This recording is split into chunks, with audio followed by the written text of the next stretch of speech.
Hello and welcome to another episode of my Facts and Glitches series, where I showcase some more of what I've learned about GTA 5 in my over 10,800 hours of playing the game and from my awesome viewers.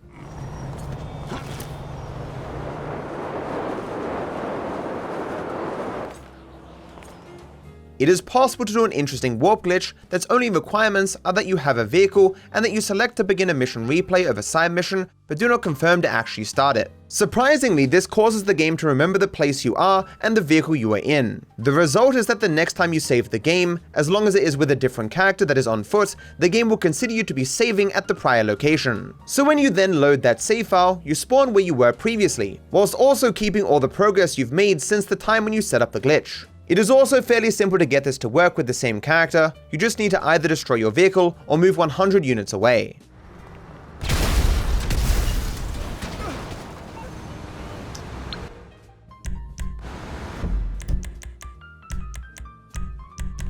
The usefulness of this for speedrunning should be obvious. You are in one location, so you set up the glitch, you can then go and do as many missions as you like, and the second you want to be back at that location, you just save and load the game. Cats get scared and jump up if you spook them.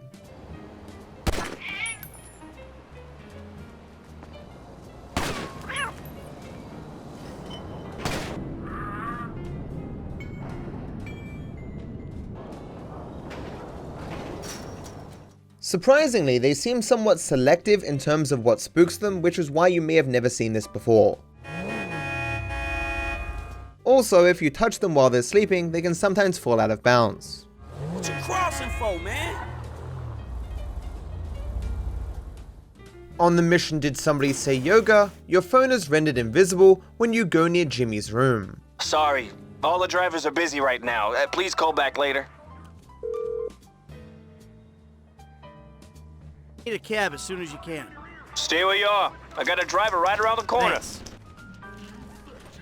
While the effect will persist away from his room once active, it will disappear when you put away your phone. I am sure everyone remembers that Molly gets blended pretty well in the aeroplane engine on the mission Legal Trouble. Stop! Look out! However, many people do not notice that amongst all the red, there is one part of Molly that survives, which is her hand. It actually stands out quite a lot when you look for it. More interestingly, in the game files there is a different version of this blood splatter, with the only difference being that there is half a head that remains. Oddly, not only does it not look like Molly, but it is also given a fairly unflattering name. Hey, I'm just a witness, okay? You may never have noticed, but each character's special ability only regenerates to 50% if all you do is wait patiently. Traditionally, you need to do things related to the special ability to have it regenerate further. It is therefore a surprise that doing yoga with Michael will fully regenerate his special ability. This is a feature that I guarantee few know about and even fewer have ever taken advantage of. To be clear, it isn't just a matter of waiting in yoga, you have to complete the required minigame to get the buff. If you watch really closely, you can see at the end here as it fully regenerates. On ending B, the time has come. Michael meets his end after falling from a tower and hitting the ground. However, this wasn't how Michael was originally intended to die. If you use a mod to move the camera, you can see a police helicopter appear just off screen and remain stationary as Michael falls. This helicopter appears because originally Michael was going to fall into its blades. When Rockstar changed their minds, they just froze it rather than going to the effort of removing it. You can still get the scene to play out somewhat as originally intended by modifying the helicopter.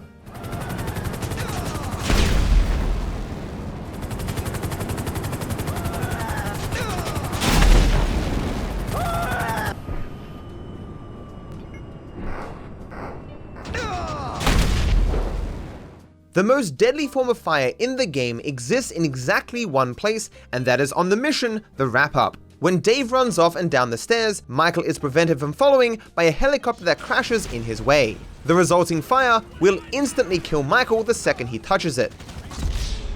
Normally this would at best make it slightly more deadly than normal fire, but its true power is shown when you take Trevor to the fire when you get control of him. While Trevor's special ability traditionally negates all fire damage, even he instantly dies to this fire.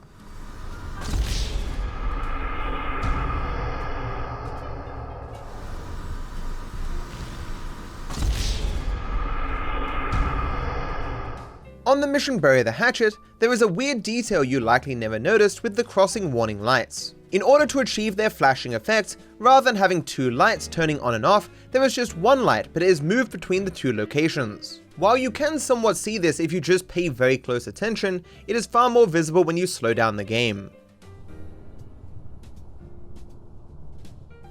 Wearing armor actually has some visual effect on characters. Looking at this biker with armor, for example, when shot in the middle torso, there will be no blood splatter and a small mark will be made. When shot on the arms, however, blood shows, and this is the same as on the legs. This is the same as it is for players. Franklin here without armor receives blood splatters all over his body and so quickly gets messed up. When he's wearing armor, if he gets shot in the torso, there is no blood splatter, only a small mark. Of course, everything is normal when he is shot anywhere else. This is interesting considering that armor does protect you from damage on any part of your body, so it is strange that visually the effect is only on your torso.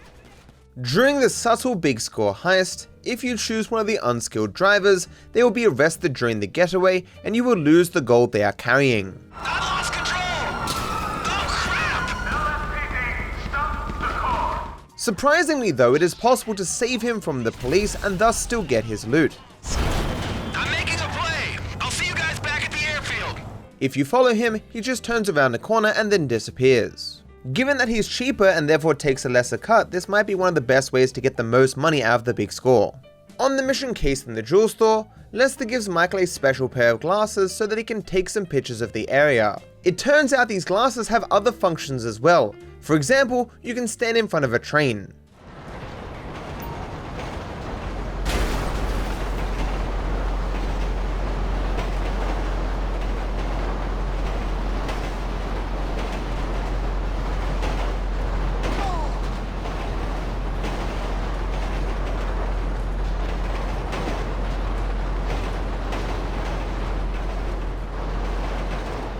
The glasses surprisingly turn you invisible, which also has an effect on the cops. Drop your weapon! Fucked up.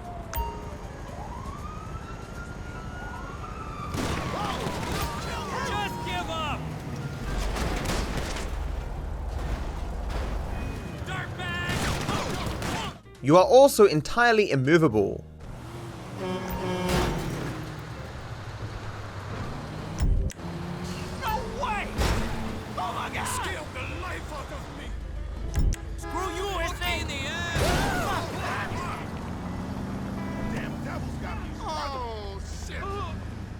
Trucks and vans spawn with their tires at random angles, sometimes resulting in angles that are impossible through natural turning. It is somewhat subtle depending upon the angle you're looking at the tires, but even without a side-by-side comparison, it is fairly obvious the tires are not meant to turn that far. When you crash into a car, you've likely noticed that the driver can die. This, however, is actually impossible if there is a passenger with the driver, and even more oddly, the death is seemingly transferred to the passenger.